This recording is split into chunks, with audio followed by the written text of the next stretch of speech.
What's up, Brian Tong here, and welcome to the Apple Byte. It's all the good and bad stuff inside the world of Apple, and we told you to wait for the new MacBook Pros, and they are here.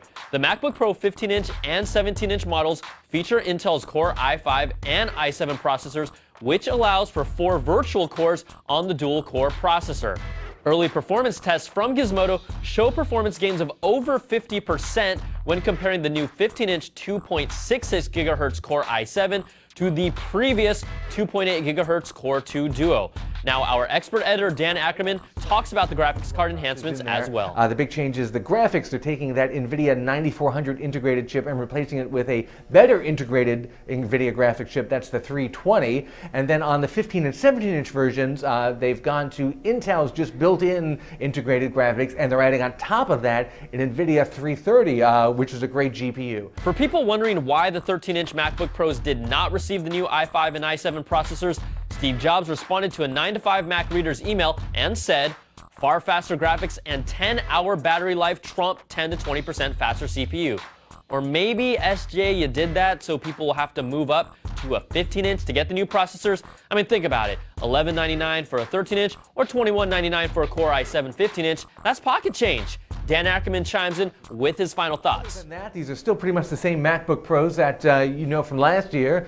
Still no HDMI, still no Blu-ray option, still no 3G option, and of course physically on the outside, they look largely the same. Lots of upgrades on the inside though. We're especially excited about those Core series processors from Intel.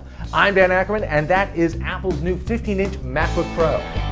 Thanks, Dan, and we'll be looking forward to more performance tests from the CNET labs. Take the glasses off. I know, I love the guy, I really do. He just gets me all juiced up. Okay, love you, Dan. Now, there might not be an HDMI option on new MacBooks, but their mini display port now supports audio. Apple confirmed this with Ars Technica, and it makes it a lot easier to connect your laptop to a TV by sending video and audio directly through a mini display to HDMI adapter like this one from Griffin. Now, it's been a couple weeks since Hurricane iPad blew through here, and we're still feeling the effects. Apple recently announced they have delivered over 500,000 iPads in its first week, and due to the strong US demand, the international launch of their touchscreen baby will be delayed by 1 month until the end of May. So for all those people I met from other countries who flew to San Francisco just for the iPad, they were the smart ones, or just really psychotic fanboys. But if you made the trek from Israel, I got a feel for you. Custom agents have been told to prevent iPads from entering the country because they have not been given the necessary Wi-Fi clearance to operate in Israel. Wi-Fi standards are different in Israel compared to the US, and they require lower broadcast power levels. And according to haaretz.com, some people's iPads are being held in customs warehouses where they are charged every day it stays there. And it looks like it's going to be a long time until iPads are available internationally.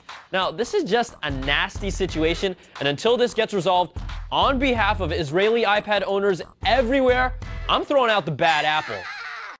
Now, some of you might think the lack of a camera on the iPad is bad apple worthy, but Tom Merritt has a fix for you. One major complaint about the iPad, no built-in camera, but thanks to the enterprising Yusuke Sekikawa, those of you with iPhones can add a wireless camera to the iPad. Here's how.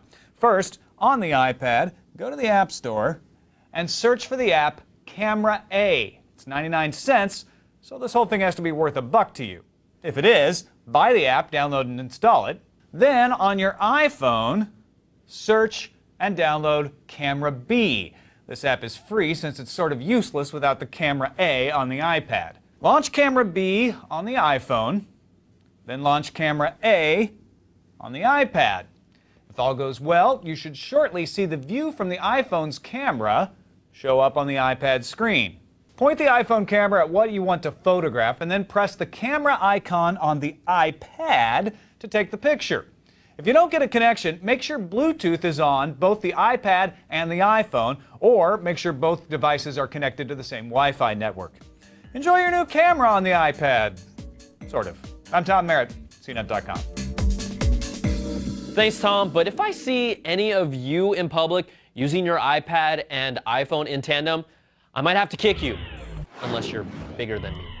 All right, a video circulating around the internet with a cat using an iPad. That's right, this 5-fingered feline is entranced with a green squiggly line game. It's even navigating the menus, but really it's more like clawing at it, and also playing a musical keyboard. I'm sorry, but this is disgusting. And on a personal note, I can't stand cats. They aren't friendly animals. They scratch you because they feel like it. They aren't dogs, and they shouldn't be using an iPad. And if you've got any problems with anything I just said, then let me know about it at theapplebyte@cnet.com and bring it. Bring it. All right, I'm Brian Tong. Thanks for watching, and come back next time for another bite of the apple.